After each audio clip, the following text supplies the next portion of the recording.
السلام علیکم، آپ کا میزبان محمد سعد فاروق آج ایک نئے سکسیزفل سٹوری کے ساتھ حاضر ہوا ہوں۔ آج ایک سکسیزفل سٹوری میں آپ کو سنانے جا رہا ہوں کہ جو لوگ دوسروں پر ڈیپینڈ کرتے ہیں، دوسروں پر انحصار کرتے ہیں، آج سے کئی سال پہلے عرب میں ایک حاتم طائی نامی شخص پیدا ہوا جو اپنی سخاوت اور مہمان نوازی کی وجہ سے بہت مشہور تھا۔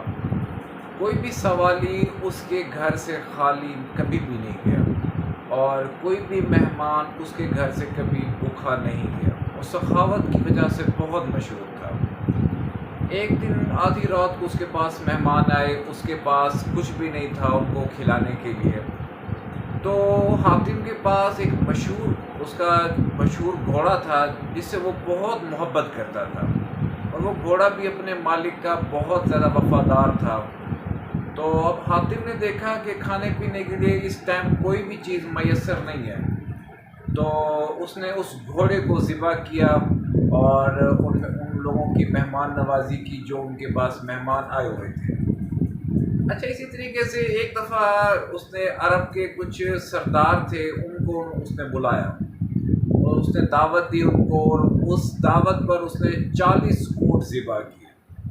اچھا جی، جب تمام دعوت کا کھانا تمام لوگوں نے کھا لیا، اس کے بعد تمام سردار جیسے کھانے کے بعد بیٹھے تھے، ایک دوسرے کے ساتھ گپ شپ کر رہے تھے، تو ان کا جو ایک موضوع تھا وہ یہ تھا کہ بھئی یار، حاتم طائی سے سب سے بڑا سخی یعنی کہ سخاوت والا اس شہر میں، اس پورے عرب میں کہیں نہیں ہے۔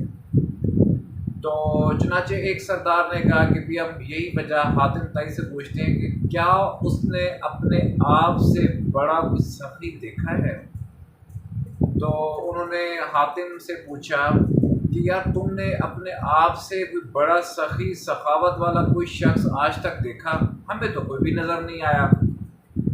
تو حاتم طائی کافی دیر تک سوچتا رہا، نیچے منہ کر کے، اس کے بعد وہ تھوڑا سا مسکرایا اور کہنے لگا، ہاں میں نے ایک شخص کو دیکھا۔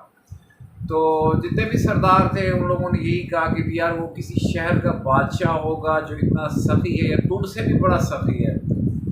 تو حاتم طائی نے ان کو بہت ہی خوبصورت جملہ کہا، اس نے کہا کہ بھئی سخاوت کے لیے آپ کے پاس مال و دولت کی ضرورت نہیں ہے، سخاوت کے لیے آپ کا دل بڑا ہونا چاہیے۔ کہتا کہ ایک دن میں نے پورے شہر کی دعوت کی، سب کو میں نے کھانا کھلایا، اس کے بعد میں جنگل کی طرف گیا، تو میں نے وہاں ایک بوڑھے آدمی کو دیکھا جس نے سر پر لکڑیوں کا ایک گٹھا تھا، اس نے سر پہ رکھا ہوا تھا۔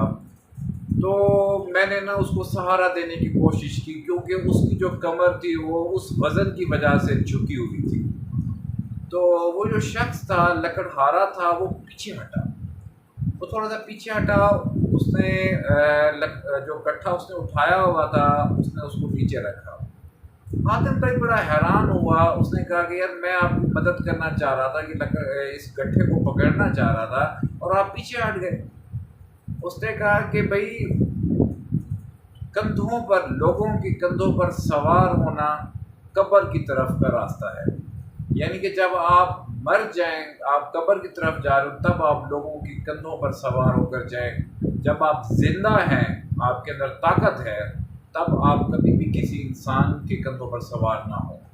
تو حاتم طائی کو بہت ہی یعنی کہ ایک حیرانگی ہوئی کہ یار، یہ شخص کتنے بڑے دل کا مالک ہے۔ اس نے کہا کہ یار بابا جی، آپ اتنی اس عمر میں، معمر شخص تھا، اس کی ہوگی کافی عمر تھی، تو آپ اس عمر میں اتنی محنت کیوں کر رہے ہیں؟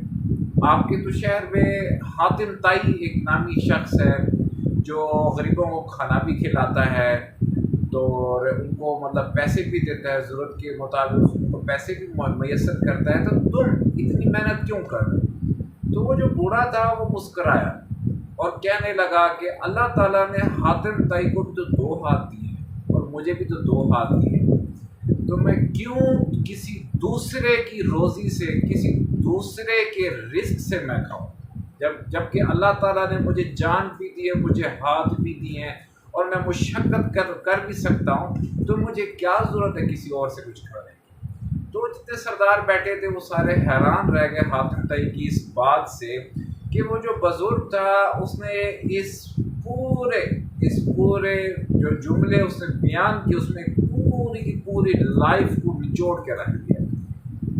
آج کل بھی ایسا ہے کہ بھی ہمارے کچھ لوگ، ہمارے کچھ دوست احباب وہ کاہلی کا شکار ہے، وہ ڈپینڈنٹ رہتے ہیں، وہ کہتے ہیں کہ بھی ہم لوگ کسی اور کوئی ہمارے لیے کام کرے اور ہم لوگ آرام سے بیٹھ کر کچھ کھائیں پئیں۔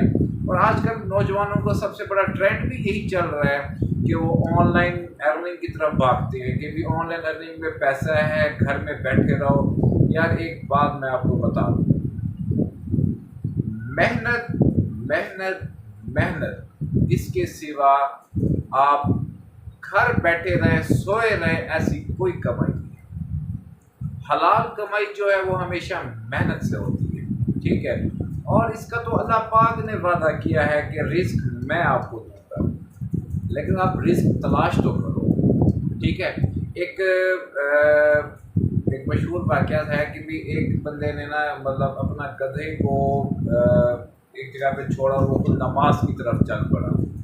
جب وہ نماز پڑھ کے واپس ہے تو وہاں گدھا نہیں تھا، تو وہ کہتے یار میں نے تو اللہ پاک کے سہارے پہ گدھے کو یہاں پہ کھڑا کیا تھا، اب تو وہ ہے نہیں۔ تو بھائی اللہ پاک کے سہارے میں آپ نے کھڑا تو کیا ہے لیکن اس کو آپ باندھ کے تو جاتے ہیں۔ تو اسی لیے اکثر لوگ کہتے ہیں کہ اللہ پاک رزق دے گا۔ اللہ پاک رزق کا وعدہ کیا اللہ پاک نے، لیکن رزق کی تلاش کرو، اس کے لیے محنت کرو۔ یہ نہیں ہے کہ بیٹھے بیٹھے آپ کو مل جائے۔ تو اس سکسیسفل سٹوری سے آپ نے کچھ سیکھا ہوگا، اور مجھے امید ہے کہ آپ نوجوان جو ہیں وہ اپنی زندگی کو تبدیل کریں گے اور وہ محنت کریں گے، کاہلی کا جو شکار ہے وہ اپنی کاہلی کو دور کریں گے، تب انشاءاللہ آپ سکسیسفل مین بنیں گے۔ اور سکسیسفل معاشرے کی نشانی بھی یہی ہے جس کی یوتھ محنت کرے اور حلال رزق کمائے، وہ معاشرہ کبھی بھی بد نظمی کا شکار نہیں ہوتا۔ اللہ حافظ۔